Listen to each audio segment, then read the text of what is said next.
The First World War created extreme hardship. Prices doubled, taxes increased, and forced recruitment caused widespread anger. Famines and an influenza epidemic caused 12 to 13 million deaths. Mahatma Gandhi returned to India in 1915, proposing satyagraha, a novel method of mass agitation based on the power of truth and non-violence. He successfully launched early campaigns, in Champaran, 1917, against the plantation system, in Kheda, 1917, for revenue relaxation, and in Ahmedabad, 1918, for mill workers. Emboldened, Gandhiji launched a nationwide satyagraha against the Rowlatt Act, 1919, which allowed detention without trial for 2 years. On April 13, 1919, the infamous Jallianwala Bagh massacre occurred. General Dyer opened fire on a crowd, killing hundreds, declaring his object was to create a feeling of terror and awe. The government responded with brutal repression, forcing satyagrahis to rub their noses on the ground and crawl on the streets.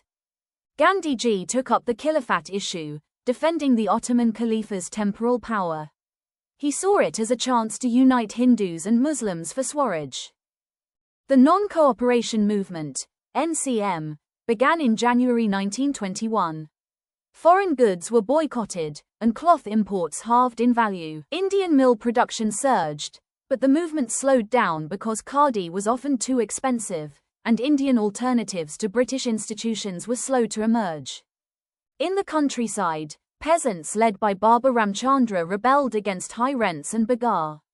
They attacked landlords and looted bazaars, often invoking the Mahatma's name to sanction their radical actions. In Gudam Hills, Alluri Sitaram Raju led a militant guerrilla movement against the denial of traditional forest rights and forced bagar for road building. Raju advocated liberation only by the use of force. Plantation workers defied the Inland Emigration Act of 1859, leaving the gardens hoping that Gandhi Raj meant land in their villages. They were caught and brutally beaten up. In February 1922, Gandhiji withdrew the NCM due to violence, specifically the Chowri Chora incident. Debate ensued. The Swaraj Party, C.R. Das and Motilal Nehru, pressed for a return to council politics, while younger leaders demanded full independence. The worldwide economic depression hit India hard.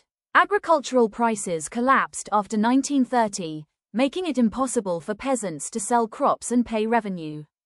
The Simon Commission, 1928, an all-British body meant to suggest constitutional changes, was greeted with "Go Back Simon" slogans by all Indian parties. At the Lahore Congress in December 1929, led by Jawaharlal Nehru, the demand for Purna Swaraj, complete independence, was formalized. Gandhiji chose salt as a powerful symbol to unite the nation, declaring the salt tax and government monopoly revealed the most oppressive face of British rule. The Salt March began in March 1930, a 240-mile walk from Sabarmati to Dandi.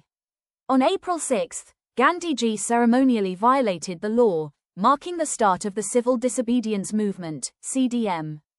The CDM differed from the NCM because people were now asked to break colonial laws. Thousands manufactured salt, boycotted goods, and refused to pay revenue. When leaders like Abdul Ghaffar Khan were arrested, violent clashes erupted.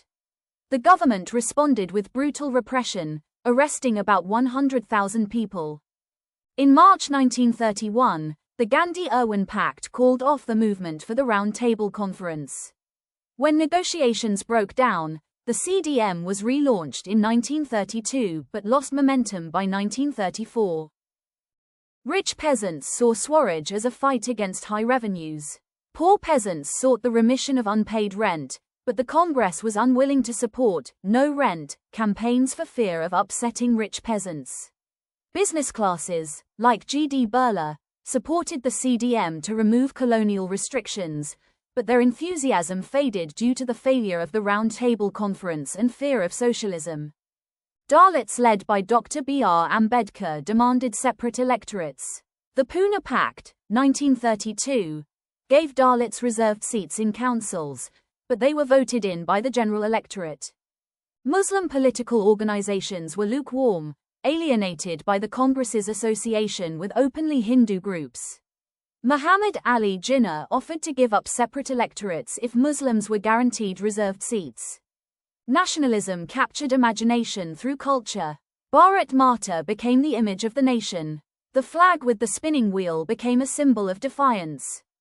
Through organized mass movements, a nation was forged, uniting diverse groups with varied aspirations. Unity emerged through conflict, giving rise to a nation with many voices.